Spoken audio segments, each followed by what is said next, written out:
What's happening, everybody? This is Brandon coming to you again from the gallery in the studio. So last week the family and I got a new dog at the house. This is Lego. Lego is a 2-year-old rescue dog that we picked up. He is a Jack Russell / Beagle / Corgi mix.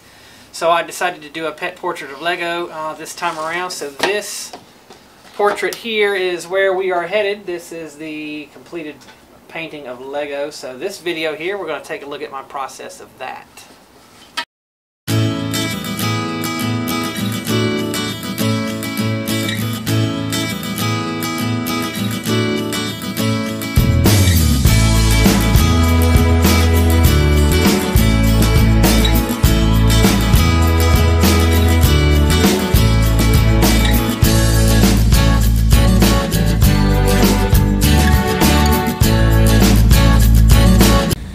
Okay, so what I have here is a 16 by 20 canvas. I'm going to be doing it in portrait style here on a dog portrait. So this is going to be our new dog that we've got here. This is Lego. I'm going to pop the source photo up, or my reference photo that I took. This is a shot of him laying in the living room at the house that I took. So what I'm going to do first is basically just put in the background around the top here, just basically a black. Now it won't be pure black, I'll put a little bit of something in there, but it'll mostly just look black.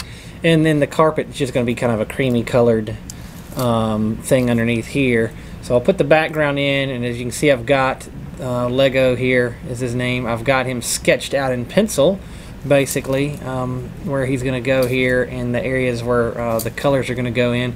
Once I get my background laid in, we will block in the dog with the darker tone colors and then come back and lay our highlights in.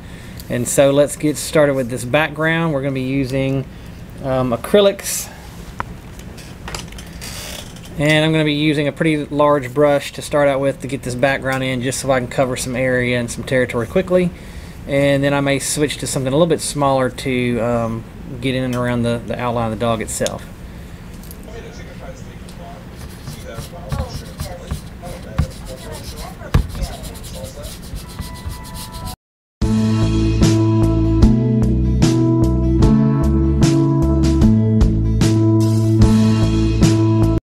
Okay, so I've got a pretty good layer of color now for the background with the black up at the top and this creamish color on the bottom, and I'm going to come back to that and refine both of those, add a little bit of things going on up here, and then make this look a little bit more like carpeting down here with some different shading and some effects. But while that's drying, I'm going to go ahead and come in here now with the dog and start putting in some of the darker tones in these areas that I have sketched out where the color is going to be.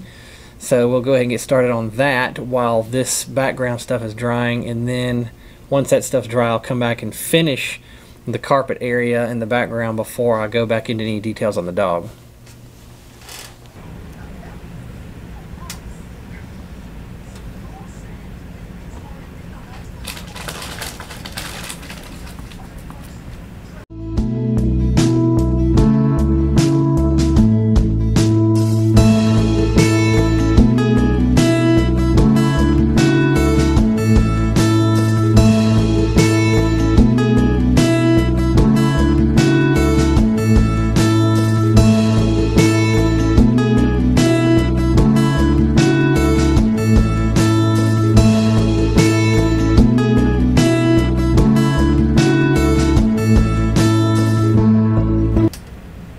Okay, so now I have got a pretty decent base layer of color for this dog in place in terms of the darker tones in the areas that they belong. So the face is obviously going to take the longest amount of time getting the colors right and everything, but for now I'm going to let that sit and come back to the carpet and the black background here that's in black, and add just a little bit of something going on up here in the black with some different shades of maybe some blue and red or whatever, just to spice it up a little bit. It'll probably be hard to pick up on camera. And then I'll come down here and put in a little bit of shading and stuff on this carpet to make it look a little bit more like shaggy carpet, and work on the shadow line here of the dog that's laying down. Then that part should be completely done after that, and then we can just focus on the dog itself.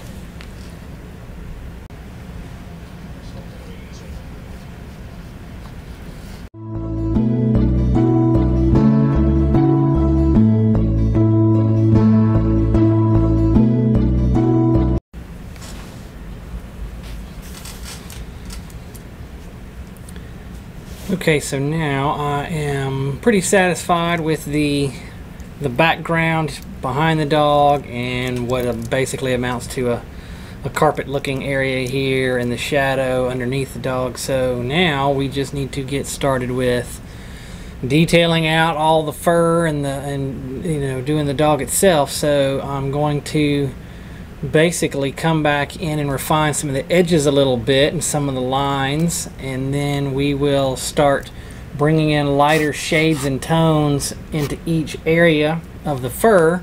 So back here, you know, we'll bring in some more of the brown tones and the lighter shades of brown and some grays up along the top, and then the same thing in the white.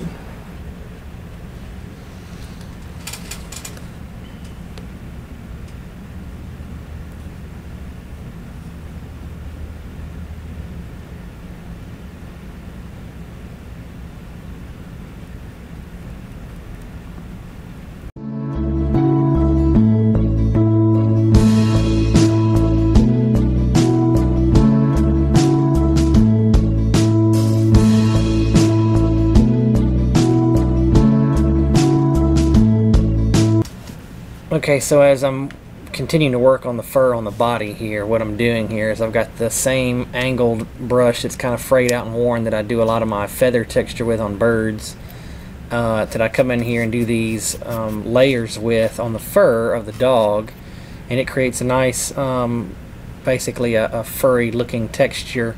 And I keep building up the layers, you know, with the darker stuff first, and I just keep lightening the color and lightening the color. And then in the final step that I'll do is I'll come back with a liner brush, a little thin liner brush, and put in just a few of the little individual hair highlights in each area. With the liner brush will be the final touch. But for now, we're going to keep working with this brush, and we're just going to keep layering in some of these fur textures in each area.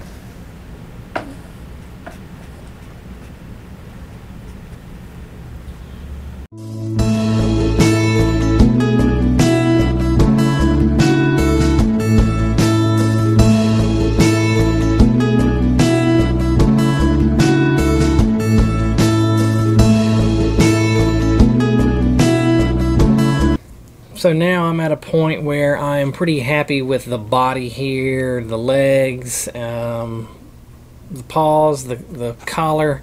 I do need to touch up a little bit on the collar right in here.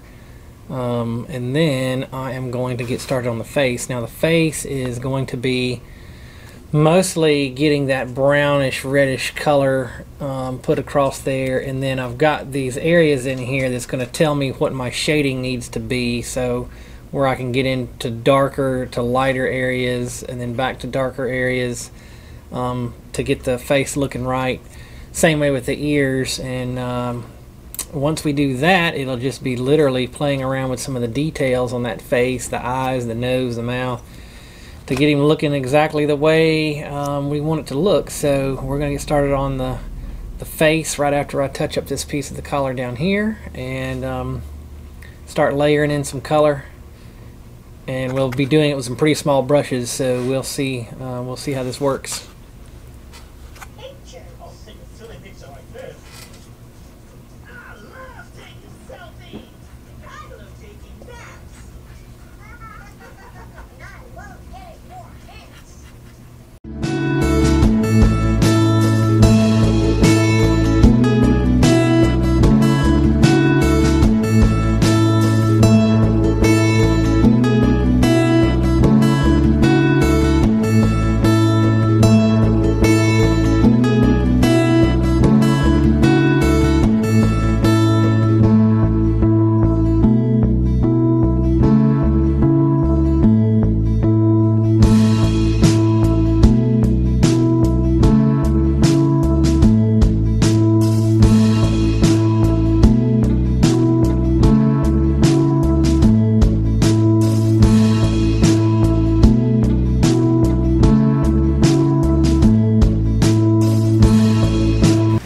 As I'm getting pretty close now to getting this face at a finished point, what I'm going to do is I'm coming in here with a liner brush now, and I'm laying in some of the really fine highlights along some of the edges where the light's catching creases on the ears and some of the tops of the head and everything.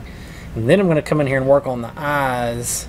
And the eyes, once I get the eyes looking right, then I'll step back and look at it and make some final adjustments in on the fur on the face once I get the eyes done.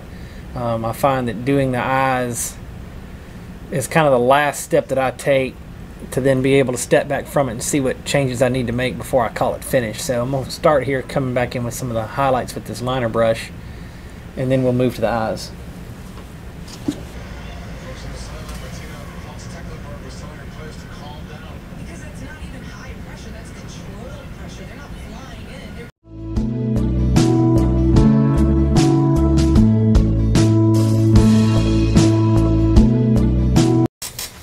Okay, so now it's just really about looking at it and putting in a few just final finishing touches, which are just basically small little highlights here and there. And I mean, I don't see a lot left that I really want to do at this point. I'm going to put a couple of brighter highlights along a few edges,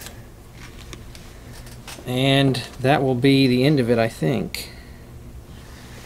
So basically I'm going to come in here and add a few, and I don't even know if you can see these on camera, to be honest with you, but you just have to take my word for it. In person you can see them, and it's just these tiny little details in the end that make it look pretty realistic when you look at it in person. Put a couple of hairs in along the top of the head.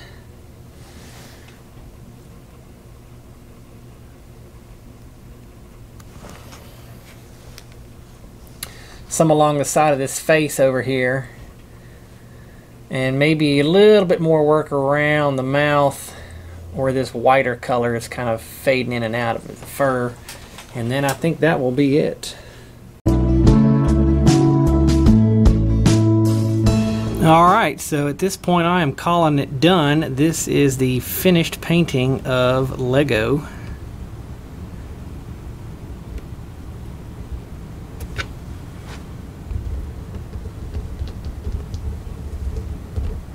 Alright, so that was the process of this painting. Here it is again in the frame that I'll have hanging here at my shop on display. So I hope you enjoyed that. If you got any questions, comments, hit me up below on that, and that's a wrap.